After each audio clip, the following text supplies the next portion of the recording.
നിനക്ക് പുരോഗതി ഉണ്ടെന്ന് അറിഞ്ഞടാ. അതുകൊണ്ട് ഒന്ന് കണ്ടിട്ട് പോകാൻ വേണ്ടി വന്നതാ.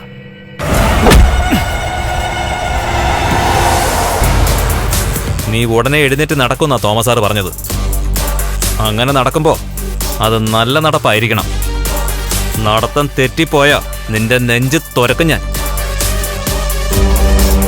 അയ്യോ അയ്യോ മാർക്കോ, മാർക്കോ, മോനെ. മാർക്കോ, മോനെ മാർക്കോ, അവനൊന്നും ചെയ്യല്ലേ, ഒന്നും ചെയ്യല്ലേ, ചെയ്യല്ലേ മോനെ, ചെയ്യല്ലേ മോനെ. വേണ്ട മോനെ. കാലെടുക്ക്. ഞങ്ങളിനി ഒരു തെറ്റും ചെയ്യത്തില്ല മോനെ. മോനെ, ഞാനൊരു കാര്യം പറഞ്ഞാലേ അതിന് മാറ്റം ഉണ്ടാവില്ല. ഇവനൊന്നും ചെയ്യില്ലെന്ന് ഞാൻ പറഞ്ഞല്ലോ.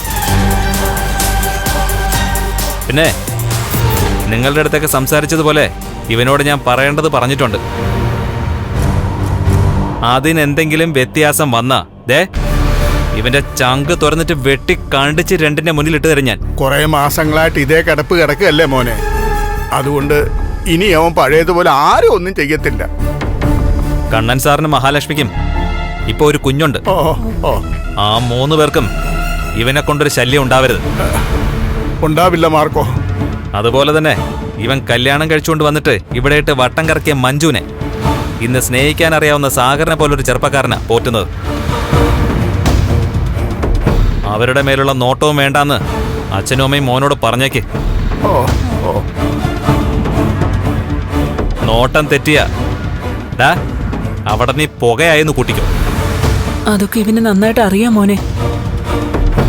അറിയത്തില്ല, ഒന്നും അറിയത്തില്ല. ആരോഗ്യം തിരിച്ചു കിട്ടുമ്പോ, ജീവിതം തിരിച്ചു കിട്ടുമ്പോ മറ്റുള്ളവരുടെ ജീവന് വേണ്ടി പരക്കം പായുന്നതാ ഇവന്റെ സ്വഭാവം. ഇവന്റെ മാത്രമല്ല മാമാ നിന്റെയും. അത് അച്ഛനും മോനും അവസാനിപ്പിച്ചോ. അമ്മയും അതിനുവേണ്ട ഉപദേശങ്ങൾ കൊടുത്തേക്ക്.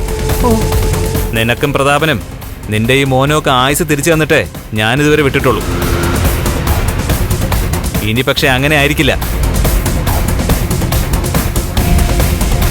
കണ്ണൻ സാറിനും മഹാലക്ഷ്മിക്കും അവരുടെ കുഞ്ഞിനും അതുപോലെ തന്നെ മഞ്ജുവിനും സാഗറിനും ഒക്കെ നീയൊക്കെ ശല്യമായ, നിന്നെ കൊണ്ട് അവർക്ക് ജീവിതം മുന്നോട്ട് കൊണ്ടുപോകാൻ പറ്റാത്ത അവസ്ഥയുണ്ടായ പിന്നെ പറച്ചിലൊന്നുമില്ല. അച്ഛനെയും മോനെയും വെട്ടിമൂടാൻ നീ പിന്നെ നിന്റെ പറമ്പില് 2 പേരുടെ സ്ഥലം ഒഴിച്ചിട്ടാ മതി. മനസ്സിലായോടാ?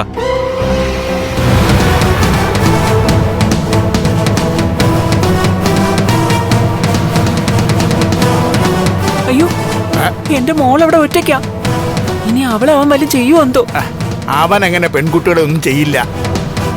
അവനെ പറ്റി അങ്ങനെ ഒരു ഉറപ്പ് നിങ്ങൾക്കുണ്ട്. പക്ഷെ ആ ഉറപ്പ് എനിക്കോ നിങ്ങൾക്കോ ഇവനെ പറ്റിയില്ല. അതുകൊണ്ടാ നമുക്ക് ഈ ഗതി വന്നത്.